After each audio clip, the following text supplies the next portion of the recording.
कल तो बहुत विशेष नहीं था। आज सूत्र है अचस्तास्वत थल्य निटो नित्यम।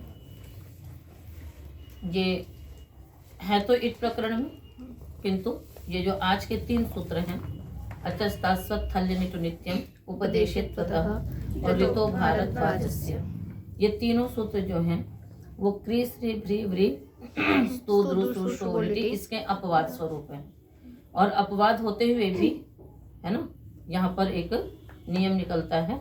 जैसे वहां पर क्रादि नियम से कुछ धातुओं को छोड़ करके शेष अनिट धातुओं में भी इट आगम हो जाता है, उसी प्रकार का यहाँ पर भी एक नियम निकलता है जिसे हम बोलते हैं भारद्वाज नियम। तो इन 3 सूत्रों में है। पहले सूत्रों को पढ़ते हैं फिर समझते हैं। तो अचः पंचमी का एक वचन, तास्वत अव्ययपदम, थली सप्तमी का एक वचन, अनिटः पंचमी का एक वचन, नित्यम प्रथमा का एक वचन। तासौ इव तास्वत सप्तमी अर्थ में वती होगा। ठीक है, कहीं पर षष्ठी अर्थ में होता है, कहीं पर सप्तमी अर्थ में होता है। जिस अर्थ में होता है उसके अनुसार वहां पर कार्य होता है। यहाँ पर है तासौ इव तास्वत, यानी तास के परे रहते के समान, है ना। और कहीं पर षष्ठी में होगा तो उसके समान, जैसे लंगा इव लंगवत, तो वहां पर षष्ठी में है, तो यदि षष्ठी में है तो षष्ठी अर्थ के समान कार्य होगा। सप्तमी में है तो सप्तमी अर्थ के समान कार्य होता है। न इट अनिट तस्मात् अनिटः, अनुवृत्तियां हैं इसमें। न इट अंगस्य, और आगे जो सूत्र उपदेशित त्वतः, उससे यहाँ पर अपकर्षण होगा। कहीं कहीं पर वैसे तो ऊपर से अनुवृत्तियां आती हैं, किंतु कहीं कहीं पर क्या होता है, अगले सूत्र से भी हम ऊपर के सूत्र में उसका अपकर्षण करते हैं। इसको अपकर्षण बोलेंगे। ठीक है, तो यहाँ पर उसका अपकर्षण होता है। आइए सूत्र का अर्थ करना है आपको। सूत्र का अर्थ है उपदेशे ये अजंताः धातवः, उपदेशे ये अजंताः धातवः, तासौ नित्य अनिटः, तासौ नित्य अनिटः, तेभ्यः तासौ इव थलि इट आगमो न भवति। फिर से अर्थ करेंगे।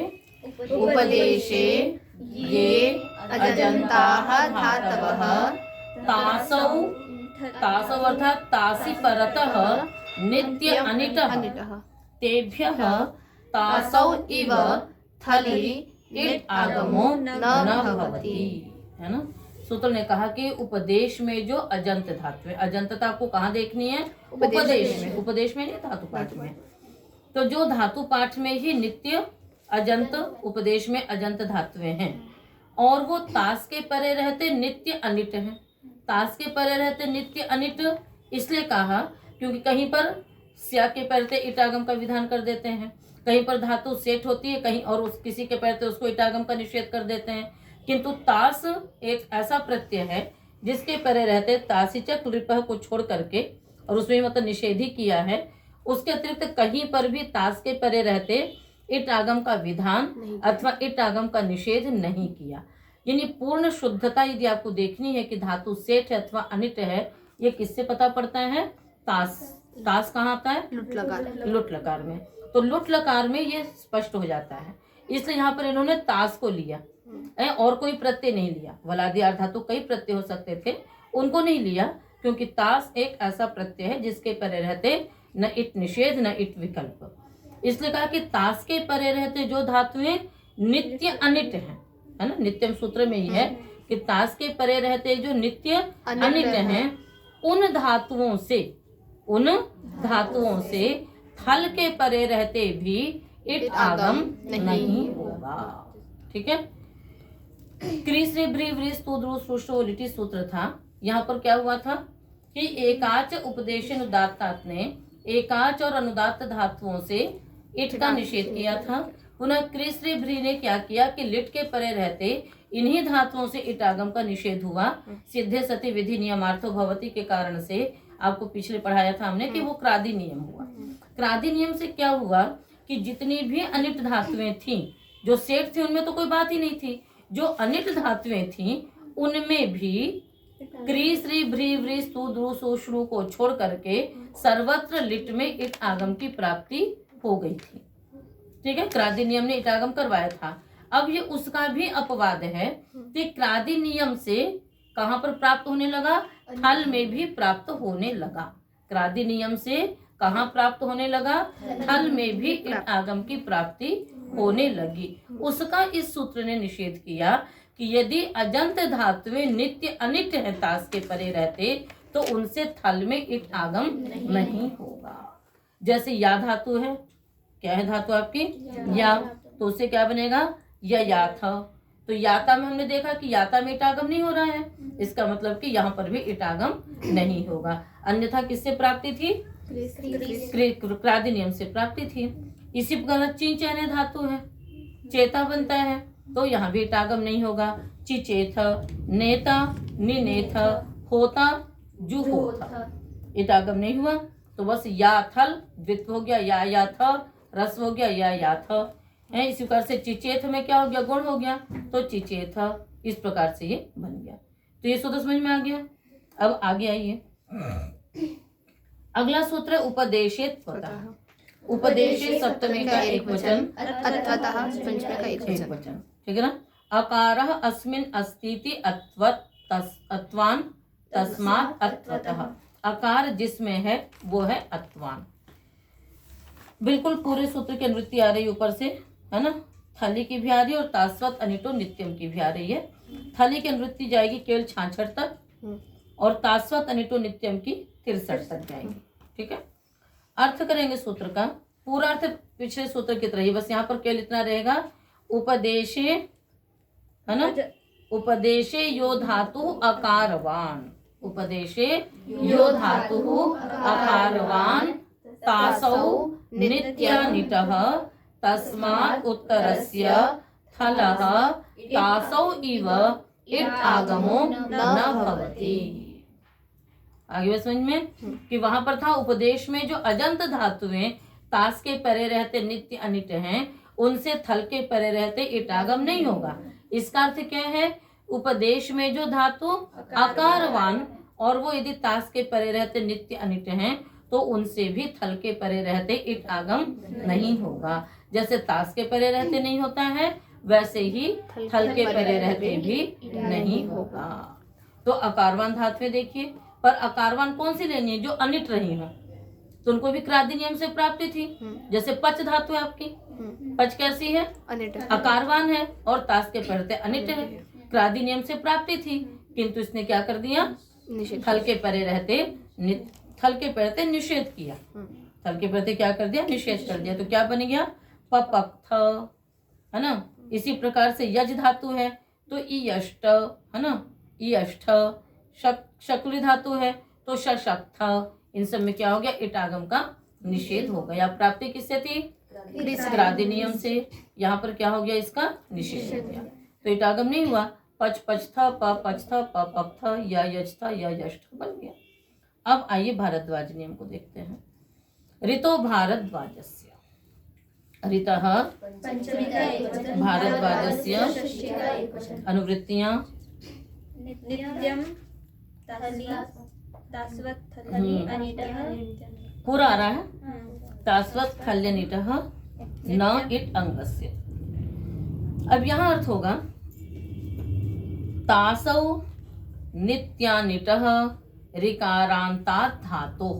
क्या अर्थ होगा, तासौ नित्यानिटः ऋकारान्तात् धातोः भारद्वाजस्य आचार्यस्य मतेन तासौ इव थलिपरथलः इट आगमो न भवति। कहते हैं तासौ नित्यानिटः ऋकारान्तात् धातोः, जो तास के परे रहते नित्य अनिट ऋकारांत धातुएं हैं, उनसे थल के परे रहते तास के समान ही इट आगम नहीं होता है। तो बात सही है, सीधी सीधी सी बात है। किंतु जो ऋकारांत धातुएं हैं वो अजंत भी तो हैं। जो ऋकारांत धातुएं हैं वो किस में आएंगी, अजंत में आएंगी।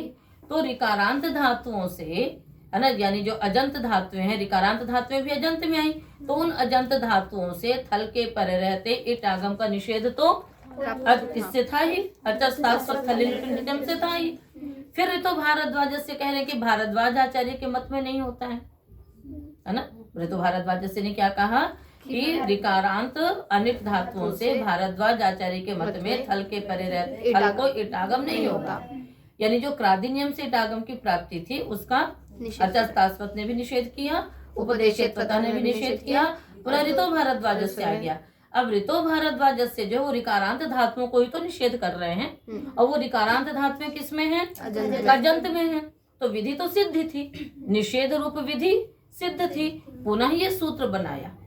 तो अब इसका सिद्धे सति विधि नियमार्थो भवति। अब ये फिर नियम किया इसने कि भारद्वाज आचार्य के मत में केवल ऋकारांत धातुओं से ही थल को इट आगम नहीं होगा, अन्य सभी अजंत धातुओं को हो जाएगा और अकारवान को भी हो जाएगा। यही आपका भारद्वाज नियम है। इसलिए जो ऋकारांतों को छोड़ करके, ऋकारांत धातुओं को छोड़ करके, ऋकारांत जो अनिट धातुएं हैं, ऋकारांत अनिट धातुओं को छोड़ करके अन्य शेष जो भी अजंत अथवा अकारवान अनिट धातुएं हैं उन सबको क्या होता है? पाणिनि के मत में नहीं होता है, किंतु भारद्वाज आचार्य के मत में हो जाता है। और वस्तुतः ये भारद्वाज आचार्य के मत में होना और पाणिनि के मत में ना होना, ये तो एक केवल उनके पूजा और सम्मान के लिए है। वो पाणिनि इस प्रकार से देख रहे हैं, चाहते हैं, तभी तो उन्होंने भारद्वाज आचार्य तो विकल्प समझ लीजिए एक प्रकार से, तो विकल्प भी हो गया और उनका पूजा भी हो गया, उनका सम्मान भी हो गया। तो इस प्रकार से ये इसीलिए हम लोग बोलते हैं कि भारद्वाज नियम से हुआ। तो भारद्वाज नियम केवल थल में है, थल में है। अब इस चीज को दिमाग में एकदम सेट हो जाना चाहिए आप लोगों को, क्योंकि अभी तक कई बार आपने इसको पढ़ा, किंतु अब ये अंतिम हो गया। तो क्रादि नियम से पूरे लिट में, क्रादि नियम से पूरे लिट में, किंतु भारद्वाज नियम से केवल थल में। तो पूरे लिट में यानी वही व म, बाकी तो क्या है? नल अतुस उस, थल अथुस उस, वलादि को ही तो होगा, है ना। और फिर नल व म, तो तीन ही तो स्थान थे जहाँ पर इटागम करते हैं हम लोग। वलादि अर्धा तो कौन कौन था? थल व म, तीन ही स्थानों पे इटागम होना है। उनमें से भी थल को ले लिया भारद्वाज ने, तो भारद्वाज नियम थल में और व मा में क्रादि नियम। तो व मा में क्रादि नियम से सर्वत्र इट आगम होगा, क्योंकि भारद्वाज नियम अथवा अचस्तास्वत है वो केवल थल के लिए है ना। तो क्रादि नियम से व मा में सर्वत्र इट आगम होगा, अनिट धातुओं से भी और सेठ धातुओं से तो होना ही है, केवल कृष्ण भ्रीव्री को छोड़ करके। किंतु थल में केवल ऋकारांत धातुओं को नहीं होगा, अन्यों में विकल्प से हो जाएगा। इसलिए अब आप क्या रूप बनाएंगी? यही था यया था। वहां पर आपको केवल निषेध वाला रूप दिखाया हमने, यया था, किंतु भारद्वाज आचार्य के मत में हो जाएगा, इसलिए क्या बनेगा? यही था, है ना। इसी प्रकार से और देखिए, अब ऋकारांत पहले उदाहरण ले लो, जैसे स्मृ धातु है तो ये अनिट है, तो सस्मर्थ, किंतु वहां तो बनेगा सस्मरी व सस्मरिम। ध्वर्ता दध्वर्थ, किंतु दध्वरी व दध्वरिम। तो भारद्वाज नियम केवल थल के लिए है, बाकी अन्यत्र व और म में इटागम होगा क्रादि नियम से। तो इसको यदि अभी तक आपने लिख लिया है तो ठीक है, यदि नहीं लिखा है तो पुनः लिख लीजिए, और जो लिखा है उसको एक बार फिर से पढ़ लीजिए। यदि उसमें कहीं पर भी संशोधन अपेक्षित है, कुछ अस्पष्ट हो, कुछ बात हो, तो उसको आप लोग फिर से लिख करके उसको व्यवस्थित कर लेंगे, ठीक है। और ये बहुत मतलब बहुत सारे ऐसे नियम होते हैं, व्याकरण की बहुत सारी ऐसी भी मतलब बातें होती हैं जो बहुत ज्यादा हमारे कार्य में नहीं है, ज्यादा प्रयोग में नहीं है, ठीक है, किंतु ये जो है कुछ ऐसे नियम है, कुछ ऐसे मतलब विधान हैं, कुछ ऐसी प्रक्रियाएं हैं जो सामान्य रूप से ज्यादा प्रयोग में आती हैं। तो क्रादि नियम उसके अंतर्गत है, क्रादि नियम उसी का। अब जैसे धातु संबंधी प्रत्यय है तो बहुत कम किसी प्रयोग के लिए उसकी वो है, किंतु क्रादि नियम ज्यादा प्रयोग में है। तो जो ज्यादा प्रयोग में है, ठीक है ना, उनको तो अवश्य रूप से ही स्पष्ट आपको समझ में आना चाहिए। तो यदि आपने पहले लिख लिया है तो उसको देख लीजिएगा एक बार कि कहीं कुछ इसमें कोई गलती तो नहीं रह गई है, और यदि नहीं लिखा है तो उसको दोबारा लिख लीजिए। यदि उसमें कुछ अस्पष्ट है तो उसको स्पष्ट कर लीजिए, और सबका उदाहरण उसके बाद कर लेंगे, ठीक है। अब ऐसे देखिए, पक्ता का पपाच पेचतु पेचु पेचित पपक्थ पेचथु पेच पपाच पपच पेची व पेचिम, वहां पर होगा इटागम क्रादि नियम से। तो इसी प्रकार से चिचे था चिचजी था, निने था निनजी था, जुहो था जुहवी था। इटागम होगा तो गुण होगा, अब आदेश हो जाएगा तो बन जाएगा। तो इस प्रकार से ये भारद्वाज नियम और क्रादि नियम जो हैं ये लिट लकार के लिए बहुत ही महत्वपूर्ण है। और लकार प्रक्रिया जो कि तिङंतों की चलती है ना, तो उसके लिए ये बहुत ही आवश्यक है। और उसके अतिरिक्त इट के विषय में आपको ये मालूम होना चाहिए कि जो भी प्रक्रियाएं होंगी नित्य सन इत्यादि है ना, तो निजंत से सन्नंत से जब आप रूप बनाएंगे तो कोई भी धातु अनिट नहीं रहेगी, क्योंकि एकाच ही नहीं रहेगी कोई धातु, है ना। कोई भी धातु एकाच, सन के परे रहते इट अनिट हो सकता है, निच के परे रहते इट अनिट हो सकता है, किंतु निजंत से जब रूप बनाएंगे, सन्नंत से रूप बनाएंगे, यंगंत से रूप बनाएंगे तो कोई भी धातुएं आपकी एकाच नहीं रहेंगी। जब एकाच ही नहीं है तो इटागम का निषेध की बात ही नहीं है, ये ध्यान में रखना है। तो ये भारद्वाज नियम हो गया आपका। आगे चलिए, विभाषा सृजित दृशो हो। जगृह्म निगमे। अरे नहीं, हाँ, बभूथा ततंथ जगृह्म निगमे। बभूथ आततंथ जगृह्म ववर्थ, है ना, ये सभी लुप्त प्रथमांत निर्देश, ठीक है। इत्येतानि पदानि निगमे वेद विषये निपात्यन्ते, ये सब निपातन किए जाते हैं। तो ये सभी थल के ही नियम हैं, ठीक है। अब बभूथ इसमें ये वेद विषय का है, तो वैसे क्या है कि इसमें विकल्प से, ये तो नित्य ईट की प्राप्ति है, भू धातु क्या सेट है, किंतु यहाँ पर निपातन से इटागम का अभाव कर दिया, तो बभूथ ततंथ, है ना, हाँ, आततंथ क्या बनेगा, आततंथ। तो इन सब में क्या है, आततंथ में क्या निपातन करेंगे, तनु विस्तारे धातु है, ठीक है ना। जैसे भी तनिता सेठ धातु है, इटागम का निषेध, तो तनिथन बनता तो आततंथ बन गया। इसी प्रकार से जगृह्म, तो उदाहरण भी दिए हैं, त्वम ही होता, है ना, प्रथमो बभूथ, ये नान्तरिक्षम उर्वा ततंथ, जगृह्मा ते दक्षिणम इंद्र हस्तम, ववर्थ त्वम ही ज्योतिषा, ठीक है ना, ये प्रयोग दिए गए हैं आपको। जगृह्म ग्रह धातु का है, ग्रह धातु के मस का रूप है। बनाइए सिद्धि, कैसे करोगे, मस को माँ आदेश हो ही जाएगा, परस्य पदानम नलतु सुसरतु सनल्वा माँ से, और उसके बाद फिर क्या होगा, मस अपितलिट कितपत होगा, उसको फिर क्या करेंगे, संप्रसारण कर देंगे, तो गृह गृह, फिर गृह गृह, गर गृह, कुहोश्चुः, जगृह्म, रिग्रह और भष छंदसी, जगृह्म, ठीक है, जगृह्म। तो यहाँ पर भी क्या है, इटागम का अभाव, वैसे धातु कैसी सेट है, तो यहाँ पर इटागम का निषेध हो गया। और ववर्थ, इसमें तो इट प्रतिषेध प्राप्त था, क्रिस से ब्रीवरीस तो दुरुलिटी से, है ना, तो ये नियमार्थ है।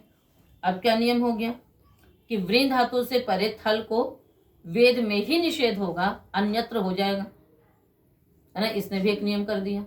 क्रिस री भ्री व्री स्तु दुरुलिटी, इसमें व्री पढ़ा हुआ है, तो इनसे तो नित्य निषेध था, फिर व्री को यहाँ क्यों निपातन किया, तो इस निपातन ने भी एक नियम निकाला कि व्री धातु से वेद विषय में ही इट आगम नहीं होगा, थल में अन्यत्र हो जाएगा, तो क्या बन जाएगा, ववरिथ।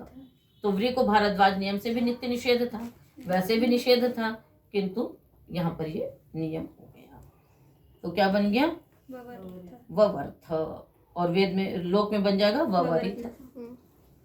विभाषा सृजित दृशो हो, विभाषा पंचमी प्रथमा का एक वचन, षष्ठी का द्विवचन, सृजिश्च दृश्यते सृजित दृशौ तयोः सृजित दृशो, सृज विसर्गे दृशिर प्रेक्षणे, इत्येतयोः थलः विभाषा इट आगमो न भवति। इनसे उत्तर भी थल को विकल्प से इट आगम नहीं होगा। तो किससे प्राप्त था भाई, क्रादि नियम से नित्य इट की प्राप्ति थी, क्रादि नियम से नित्य इटागम की प्राप्ति थी, इसने निषेध कर दिया, विकल्प कर दिया। तो सस्रष्ठ ससर्जित, दद्रष्ठ ददर्शित, सिद्धि में सृज, सृज को आपने क्या किया, सृज आगे थल, उसके बाद सृजिदृशोर झल्यमकिति अमागम होगा, स्रज बन गया, उसका द्वित्व करिए स्रज स्रज सस्रज सस्रज था, फिर भ्रष्ट भ्रष्ट सृज मृज यज राज भ्राज शामशः, इससे मूर्धन्यादेश कर लीजिए, तो सस्रष्ठ, फिर इष्टुनाशु सस्रष्ठ, ठीक है। और ससर्जित में तो इटागम हो गया, कोई बात ही नहीं है। अच्छा, ससर्जित में सृजिदृशोर झल्य में कितनी लगेगा? नहीं, क्यों? झल के बोलता है। हाँ, कितु भिन्न झलादि प्रत्यय मांगता है। दद्रष्ट ददर्शित है, इसमें भी वही स्थिति है, और यहाँ पर भी भ्रष्ट भ्रष्ट सृज मृज यज राज भ्राज छशाम शकारांत है, इसलिए यहाँ पर शकार आदेश हो जाएगा, तो दद्रष्ट बन जाएगा, और एक बार ददर्शित बनेगा। इदत्यर्ति व्ययती नाम, इटमा का एक वचन, अत्यर्ति व्ययती नाम षष्ठी का बहुवचन, है ना। समास करेंगे, क्या क्या धातु निकलेंगे, करिए। अति अर्ति व्ययति, है ना, इति अत्यर्ति व्ययतयः तेषाम अत्यर्ति व्ययतीनाम, करो। अति अर्ति व्ययति इत्येतेषां अंगानां थलि इट आगमो भवति, अधभक्षणे और रिगतौ और व्येन संवरणे, इन अंगों को थल के परे रहते इट आगम हो जाएगा, चाहे इनसे उत्तर थल को इट आगम होगा, कहने के लिए कुछ होता है। आदिथ आरिथ संविव्ययिथ, ठीक है। आदिथ की सिद्धि देखिए, अद अद अद, उसके बाद फिर इटागम हो जाएगा, हाँ उधर तो इटागम हो जाएगा, इधर अत आदेश से आकार आदेश हो जाएगा, तो बन जाएगा आदिथ। और संविव्ययिथ में संप्रसारण होगा, कहाँ पर होगा? अभ्यास को होगा, किसको होगा? अभ्यास को होगा, लिट्य अभ्यास से। तो जब अभ्यास होगा तो पहले अद्वित्व कर लेंगे, व्यय व्यय संप्रसारण हो जाएगा, तो विव्यय, तो विव्ययिथ बन जाएगा। और क्या है? आरिथ, आरिथ में भी अतादे लगेगा, कैसे? द्वित्व करिए, उससे पहले गुण कर लिया आपने, तो अर, ठीक है, फिर अर अर अर अतादे है, आर ईथ आरिथ बन जाएगा, ठीक है। तो यहाँ पर इट आगम इसलिए कर दिया कि मतलब वो जो पीछे का इट था वो विभाषा इत्यादि से संपृक्त हो चुका था, तो यहाँ पे स्पष्टता के लिए इन्होंने इट कह दिया। आगे चले हम लोग। वस्वे काजात घसाम, वसु लुप्त प्रथमांत निर्देश, एकाजात घसाम षष्ठी का बहुवचन, एक अच यस्मिन् स एकाच, बहुव्रीहि समास है। एकाच घस, एकाच आच, इसमें आच भी निकलेगा, एकाच आच घश्च इति एकाजात घसः तेषाम एकाजात घसाम, ठीक है। अर्थ करेंगे सूत्र का। अनुवृत्ति किसकी है? वही इट और अंगस्य की है ना। एकाचा है ना, अर्थात कृतद्विर्वचनानाम एकाचाम धातूनाम, क्या करोगे? कृतद्विर्वचनानाम एकाचाम धातूनाम आकारांतानाम घसेश्च वसौ इट आगमो भवति, है ना। एकाच धातु होनी चाहिए, किंतु कृतद्विर्वचनानाम एकाचाम, द्वित्व करने के पश्चात धातु एकाच होनी चाहिए। क्या ये संभव है? द्वित्व करने के बाद धातु एकाच कैसे हो पाएगी? आपने जब द्वित्व कर दिया, एकाच समुदाय को द्वित्व हो गया, पच पच या जो भी करेंगे, है ना। ये सूत्र के वसु के लिए है, जहाँ पर आपने लिट के स्थान पे स्वसु आदेश किया, ये वही के लिए है, क्योंकि वहीं पर द्वित्व होता है और वसु वहीं पर आता है, इसलिए उसी के लिए है। अब उसको आपने वसु लिट के स्थान पे, इसलिए द्वित्व होगा। द्वित्व करने के बाद जब द्वित्व कर दिया तो दो अच तो स्वाभाविक रूप से रहेंगे, तो कृतद्विर्वचन एकाच हमको चाहिए, मिलेगा, ठीक है, बताएंगे। तो कृतद्विर्वचन एकाच, उसके बाद आकारांत और घस, कृतद्विर्वचन एकाच आकारांत और घस, है ना। इनसे उत्तर वसु को इट आगम होगा, ठीक है। उदाहरण देखिए, कृतद्विर्वचन एकाच का है आदिवान आशिवान, सवर्ण दीर्घ जब हो जाएगा अ को, या अत आदेश आपने आकार आदेश कर दिया, आ रह गया, तो जब संधि हो जाएगी तो एकाच हो ही जाएगा। उसके अतिरिक्त पेचिवान शेकीवान, यहाँ पर भी क्या होगा, पच पच वस द्वित्व किया, अतः एकल मध्य नादेश आदि लिटि से आपने एक आरादेश किया और एक अभ्यास का लोप कर दिया, तो भी एकाच मिल गया आपको, मिल गया ना। तो इसलिए कृत द्विवचन एकाच इसी प्रकार का लेना है। तो आदिवान, आशीवान, पेचिवान, शेकीवान। आकारांत में ययीवान, स्था से तस्थिवान और घस का है जक्षिवान।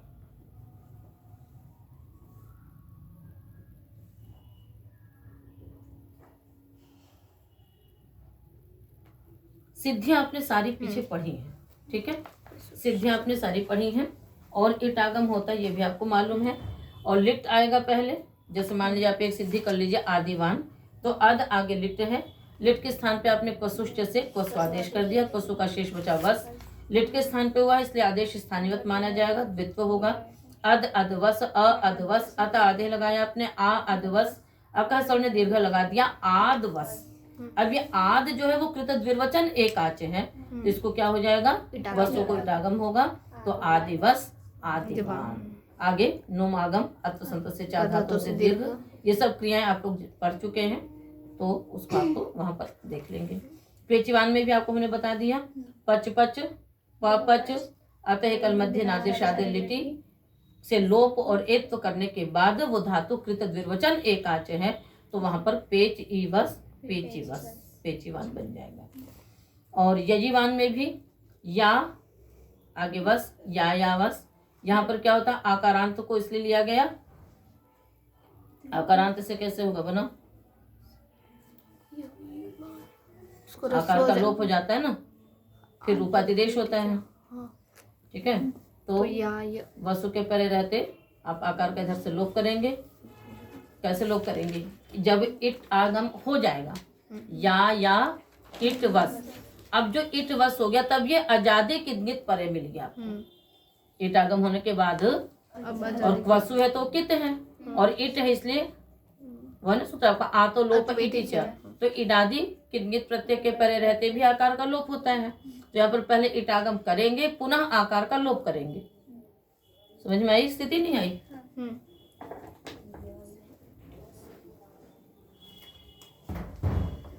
अब देखो इसको इस प्रकार से, द्वित्व हो गया, या बस, इटागम हो गया, आकारांत अंग है इसलिए। अब ये इडादी किदनित प्रत्यय हो गया, आतो लोप से आकार का आपने लोप किया, ह्रस्व से रस हो गया, या ये बस, आगे दीर्घ इत्यादि करके बना लो, या ये वहां, ठीक है। तो अब जक्षिवान में क्या करेंगे, घस, आगे बस, उसके पश्चात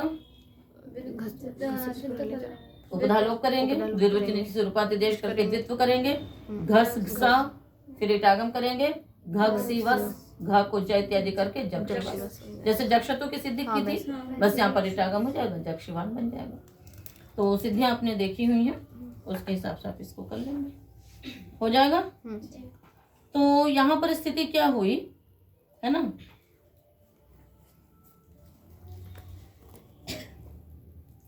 अब यहाँ पर क्या हो गया कि ये जो भी थे ये तो सब लिट थे, तो इनको क्रादि नियम से तो इटागम हो ही जाता। यदि अनिट धातु भी थी तो भी क्या होता, क्रादि नियम से इटागम हो जाता। किंतु इस सूत्र ने भी अब एक नियम निकाला, इस सूत्र से भी क्या हुआ, नियम निकला। क्या नियम निकला कि वसु को इन में ही इटागम होगा, कृत द्विवचन एकाच को, आकारांत को और घस को ही इटागम होगा। अन्य धातु यदि अनिट है, सेठ में कोई परेशानी नहीं है, सेठ में तो वलादी धातु का इटागम हो जाएगा, किंतु जो अनिट धातुओं में क्रादि नियम से इट आगम की प्राप्ति हुई थी, उसका इसने क्या कर दिया, पुनः उसकी व्यावृत्ति कर दी, है ना, कि बस इनको ही इटागम रहेगा, अन्यत्र इटागम नहीं होगा। इसलिए विभिद्वान इत्यादि में इटागम नहीं होगा। कोई सोचे कि वहां पर हम क्रादि नियम से इटागम सर्वत्र कर लेंगे, नहीं, वसु लिट के स्थान पर होने से लिट माना जाएगा, इसलिए क्रादि नियम में इटागम की प्राप्ति हुई। पुनरअपि वस्वे काजात घसाम सूत्र ने पुनः नियम कर दिया कि वसु में इन को ही इटागम होगा, अन्यों को इट आगम नहीं होगा। ठीक है। अब आगे एक सूत्र है विभाषा गमहन विद विषाम। विभाषा प्रथमा का एक वचन, गमहन विद विषाम षष्ठी का बहुवचन। गमश्च हनश्च विदश्च विश्च इति गमहन विद विषः तेषां विद विषाम। हाँ। गमहन विद विष इत्येतेषाम् अंगानां है ना वसौ विकल्पेन इट आगमो भवति। लेकिन इनसे परे वसु को विकल्प से इट आगम होता है। उदाहरण बनेगा जगमिवान जगन्वान, जघनिवान जघन्वान, विविधिवान विविद्वान, विविशिवान विविश्वान। तो कुछ विशेष नहीं है। अब जैसे गम है तो यहाँ पर क्या हो जाएगा जगमिवान है ना, वही उपधा लोप करके रूपातिदेश करके इटागम करेंगे तो जगमिवस जगमिवान बना लेंगे। जिस पक्ष में इटागम नहीं होगा उस पक्ष में क्या लग जाएगा वोश्च, उस पक्ष में क्या लगेगा वोश्च। उससे क्या हो जाता है मकारादि वकारादि प्रत्यय के परे रहते है ना नकार को नकार ही रहता है। तो इसलिए जगन्वान क्या रहेगा जगन्वान। ठीक इसी प्रकार से हन धातु से जघन्वान, जघनिवान और जघन्वान। घत्व किससे होगा जघनिवान हो हंतेर निम्नेषु। ठीक है ना, उससे हो जाएगा। और विविधिवान विविद्वान, विविशिवान विविश्वान। क्या हुआ विविशिवान विविश्वान। तो कहीं कुछ विशेष नहीं है। इट आगम नहीं होगा तो इट का श्रवण नहीं हो रहा है। जहाँ इट आगम होगा वहाँ इट का श्रवण। सिद्धियां आप लोग करके विचारेंगे। ठीक है। और जहाँ उपधा लोप होना है वहाँ द्विवचन से रूपातिदेश करके ही द्वित्व करेंगे है ना। और जघनिवान और जघन्वान यहाँ पर आप अभ्यासाच्य से कवर्गादेश करेंगे। ठीक है ना, अभ्यासाच्य से करेंगे। सनिम ससनि वांसम, सनिम ससनवंसम प्रथमा का एक वचन। ठीक है ना। तो यहाँ पर सनिम ससनि वांसम इति निपात्यते, ये पूरा एक शब्द निपातन ही कर दिया गया है। ये छंदस का प्रयोग है। यानी यहाँ पर क्या करेंगे सनिम पूर्व में रखेंगे और सन धातु से वसु प्रत्यय करेंगे तो क्या बन जाएगा सनिम ससनिवान। ससनिवान तो बनना ही है। सन सन सासन ससनिवान और सनिम पहले लगा दिया सनिम पूर्वक तो सनिम ससनिवांसम। तो अंजित्वाग्ने सनिम ससनिवांसम ऐसा प्रयोग उपलब्ध होता है। तो ऐसा ही प्रयोग मिलता है, बस इसलिए इन्होंने सनिम ससनिवांसम कर दिया। और जब सनिम पूर्व में होगा तभी ये प्रयोग मिलता है, ऐसे मिलता भी नहीं है। तो इसलिए बस इसी के लिए ये निपातन है कि यहाँ पर भी इट आगम हो गया। सनिम ससनिवांसम इट आगम हो गया। बाकी तो ससनिवान ससनिवांसो ससनिवांसा ससनिवांसम विवचन करो भाई। ये तो यहाँ पर द्वितीय विभक्ति का तो ये आपका जो वसु का प्रकरण था वो हुआ। एक सूत्र और कर लिए रिद्धनो से। रिद्धनो षष्ठी का द्विवचन, स्ये सप्तमी का एक वचन। ये सप्तमी का एक वचन। चलिए ऋकारान्तानां धातूनां हन्तेश्च स्ये परतः इडागमो भवति। ऋकारांत धातुओं को तथा हन धातु को स्या के परते इडागम होता है। करिष्यति करिष्यति हरिष्यति हन धातु से क्या बनेगा हनिष्यति। हनिष्यति। ठीक है। तो आज का पाठ इतना ही रखते हैं, शेष आगे देखेंगे।